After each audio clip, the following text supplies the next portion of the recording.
Hey everybody, this is the first part of a very long series. Um, we bought a house earlier than this year, and we had a 70-foot elm tree that leafed out in the spring, and then shortly thereafter died. It had, they're saying Dutch elm. It's actually, my understanding, it's Chinese elm, about 70-footer. The base is approximately 48 inches. Um, the crew was in here, took this out in about 3.5 hours from the time they showed up until they left. So they started with the crane. They'd have one guy in the tree, and he did all the cutting. He went up, made the first hook, and then came down, and then this is the first branch coming out. Then they had three guys out in the street, along with a fourth person with a truck with a dumpster. Um, they would drop it in the street, cut it up into either stuff they'd put into their chipper, or they put it into the dumpster behind there for firewood. And then the guy in the blue shirt, he would hook on from this point on, and they would hoist him up into the tree.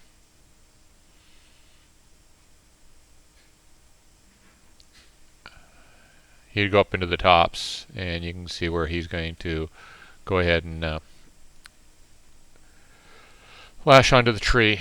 And the other guy is just above the roof line. You can just barely see him. I'm not sure why the quality of the video isn't as well as I'd like. And I believe this is running about 6 or 8 times speed.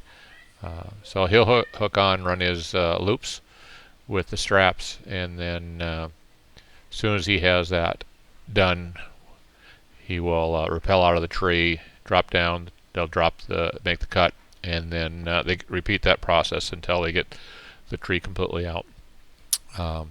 One of the things we're hoping to do with this is towards the end of the video, you can see where we've got about 11 vertical sticks of this Chinese elm that we're going to try to turn into lumber.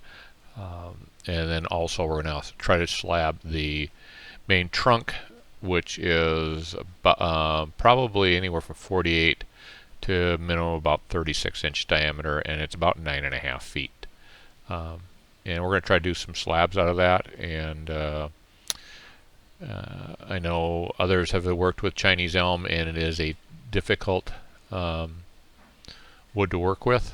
So some have called it a reactive wood, so even after it dries, it can tend to move.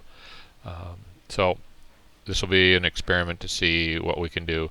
It does have some great graining, and once we start slabbing up the stuff, we'll be videotaping that, letting it dry, and then I'm hoping at the end of the projects we'll actually have some furniture, some tables, and make some use out of something that otherwise would end up in a landfill or burned.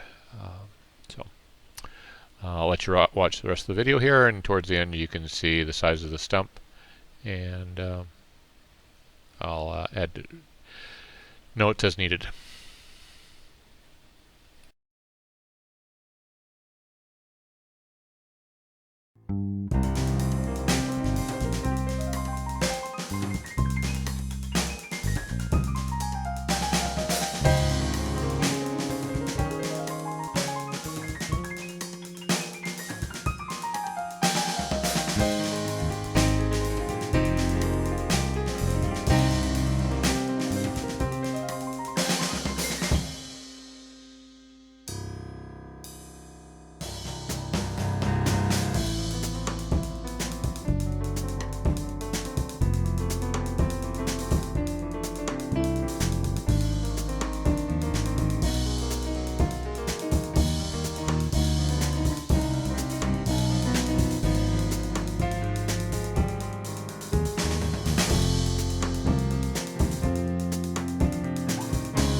So at this point, we're starting to get down to the main lumber that we hope to keep.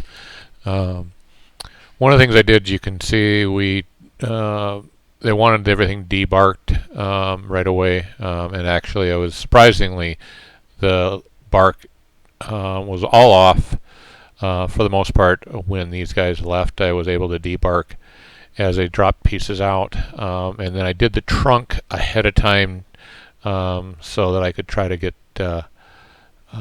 as much off there as I could. Some of it's just really difficult to get off there, so but the bulk of it is off. There you can kind of see the big thing.